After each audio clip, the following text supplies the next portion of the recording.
चौंकाने वाली खबर सामने आ रही है कि 2024 लोकसभा चुनावों से पहले कांग्रेस में भगदड़ मची हुई है। उनके एक से बड़े एक नेता कांग्रेस पार्टी छोड़कर जा रहे हैं, या यूं कहें कि पार्टी के बड़े से बड़े नेता उनका पल्ला छुड़ाकर बीजेपी में जा रहे हैं। और गौर करने वाली बात यह भी है कि जो नेता राहुल गांधी के साथ भारत जोड़ो यात्रा में शामिल हुए थे, मुख्य रूप से वही नेता सबसे पहले कांग्रेस का पीछा छुड़ाकर जा रहे हैं। इनमें पहले नंबर पर मैं बात कर लेता हूँ बॉक्सर विजेंद्र सिंह की। हरियाणा के सेलिब्रिटी मुक्केबाज विजेंद्र सिंह राहुल गांधी के साथ भारत जोड़ो यात्रा में बढ़ चढ़कर भाग ले रहे थे। राहुल गांधी के साथ कंधे से कंधा मिलाकर चल रहे थे, लेकिन 2 दिन पहले स्टार मुक्केबाज विजेंद्र सिंह ने कांग्रेस का साथ छोड़ दिया और अब उन्होंने हाथ थाम लिया है बीजेपी का। उन्होंने प्रेस कॉन्फ्रेंस करके इस बात की जानकारी मीडिया को दी। दूसरे नंबर पर जिन्हें आप स्क्रीन पर देख रहे हैं, यह है मिलिंद देवड़ा, जो मुरली देवड़ा के सुपुत्र हैं। इन्होंने भी कांग्रेस का साथ छोड़कर कुछ दिनों पहले बीजेपी का कमल थाम लिया। मुरली देवड़ा कांग्रेस की तरफ से महाराष्ट्र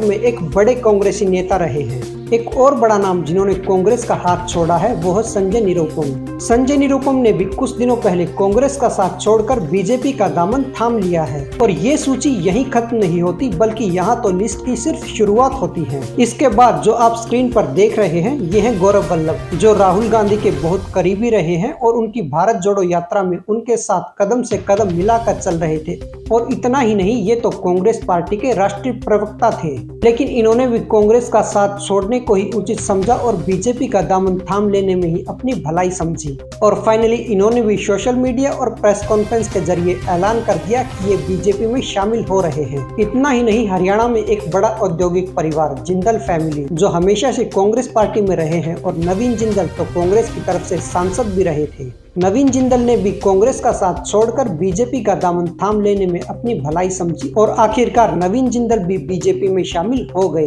तो अब सवाल ये उठता है कि कांग्रेस के ये आला दर्जे के बड़े बड़े नेता कांग्रेस का साथ छोड़कर बीजेपी का कमल क्यों थाम रहे हैं? तो इस बारे में आप हमारी ये रिपोर्ट देखिए। कांग्रेस के दिग्गज नेता उनकी पार्टी छोड़कर लगातार क्यों जा रहे हैं, इसकी एक झलक संजय निरुपम ने पार्टी छोड़ते वक्त दिखाई थी। उन्होंने कहा था, कांग्रेस पार्टी जमीन से जुड़ी हुई पार्टी नहीं रही है जैसे कि वो पहले होती थी। उनका जमीनी संगठन लगभग खत्म हो चुका है और इसकी झलक चुनावों के परिणामों में भी साफ साफ दिखाई देती है। कांग्रेस अब एक डूबता हुआ जहाज बन चुका है और डूबते हुए जहाज की सवारी कोई भी व्यक्ति नहीं करना चाहेगा। दरअसल अब कांग्रेस में 5 पावर सेंटर बन चुके हैं, जिनकी राय कई मुद्दों पर आपस में टकराती रहती है, जिसमें पहले नंबर पर है कांग्रेस की राजमाता यानी सोनिया गांधी। चाहे कोई पार्टी का अंदरूनी मामला हो या बाहर का मामला, वो हर मामले में अपनी बात सबसे ऊपर रखना चाहती हैं। कहने को तो कांग्रेस ने खड़गे जी को अध्यक्ष बनाया हुआ है, लेकिन चलती हमेशा राहुल गांधी या फिर सोनिया गांधी की ही है,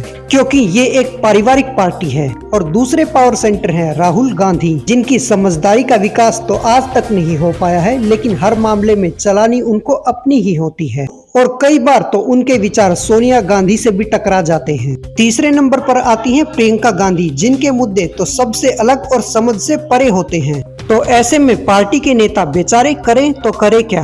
अब इस पार्टी में जब राहुल की बहन पावर सेंटर बनी हुई है, तो जीजा कैसे पीछे रह सकते हैं? अनऑफिशियली वो भी पार्टी में अपनी चलाने की कोशिश करते हैं और खबरें तो यहाँ तक हैं कि वो राहुल गांधी की बजाय अब अमेठी से खुद चुनावी मैदान में ताल ठोकने की तैयारी कर रहे हैं। लेकिन जब राहुल गांधी की ही स्मृति ईरानी के सामने कुछ नहीं चली और उनको वायनाड भागना पड़ा था, तो रॉबर्ट वाड्रा की तो बिसात ही क्या है। कांग्रेस पार्टी के ये 4 पावर सेंटर तो पारिवारिक हैं, यानी ये परिवार के सदस्य ही हैं। अब एक बाहरी व्यक्ति की भी बात कर लेते हैं, जिन्हें कांग्रेस ने पार्टी का अध्यक्ष बनाया हुआ है, लेकिन सिर्फ कहने के लिए, यानी मल्लिकार्जुन खड़गे। पार्टी के कुछ नेताओं को छोड़कर गांधी परिवार का कोई भी सदस्य मल्लिकार्जुन खड़गे की कोई भी बात मानने में आनाकानी करता ही है, इसलिए वो कोई फैसला भी नहीं ले पाते। गांधी परिवार के लोग जो फैसला लेते हैं, उन्हें रबड़ स्टैंप की तरह अपनी मोहर लगानी पड़ती है। संजय निरुपम के बाद कांग्रेस छोड़कर बीजेपी में आए गौरव वल्लभ ने भी कांग्रेस को जमकर कोसा। जैसा कि मैंने आपको पहले बताया, गौरव कांग्रेस के पूर्व प्रवक्ता रह चुके हैं। उन्होंने कहा कि जो सोचकर उन्होंने कांग्रेस पार्टी ज्वाइन की थी वैसा कुछ भी नहीं हुआ। कांग्रेस में नए आइडियाज का कोई सम्मान नहीं होता और कांग्रेस में इतने साल रहते हुए उनका दम घुटने लगा था, क्योंकि बीजेपी हिंदुत्व की बात करती है, इसलिए कांग्रेस ने अब एंटी हिंदू स्टैंड लेना शुरू कर दिया है। राम मंदिर प्राण प्रतिष्ठा में वो खुद जाना चाहते थे, लेकिन पार्टी का स्टैंड इसके खिलाफ था, इसलिए वो नहीं जा पाए और वो घुटकर किसी पार्टी में काम नहीं कर सकते, इसलिए उन्होंने कांग्रेस को छोड़ना और बीजेपी को ज्वाइन करना बेहतर समझा।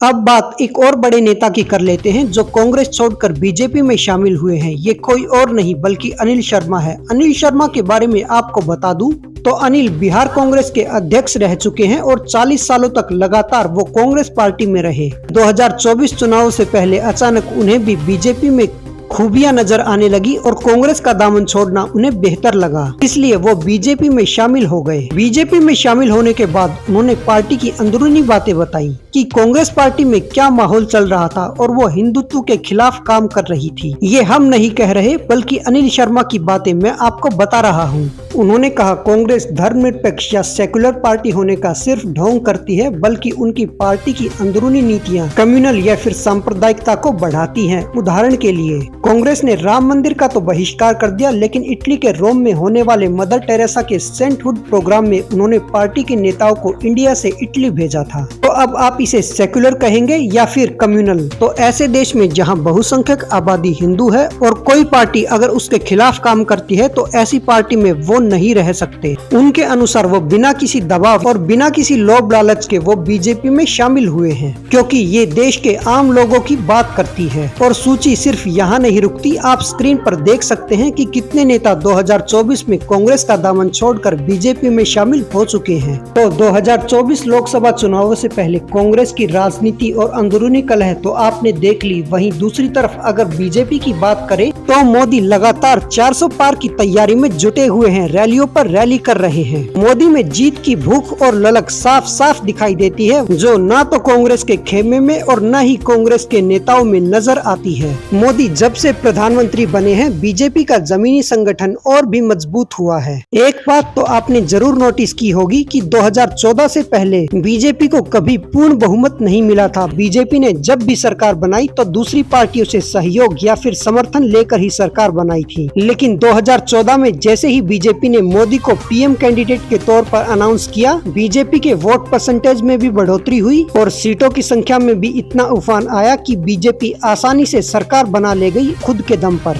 बिना किसी और पार्टी से सहयोग लिए। और 2019 लोकसभा चुनावों में तो 2014 के भी रिकॉर्ड टूट गए। तो अब ये देखना दिलचस्प होगा कि जैसा कि बीजेपी ने मुहिम चलाई हुई है अब की बार 400 पार, तो क्या सच में इस बार मोदी मैजिक फिर से काम करेगा और बीजेपी हैट्रिक बना लेगी? इस बारे में आपकी क्या राय है, कमेंट करके बताइए। राजनीति से जुड़ी हर खबर के लिए हमारे साथ बने रहें और चैनल को सब्सक्राइब जरूर कीजिए। बोलते रहें जय हिंद, जय भारत।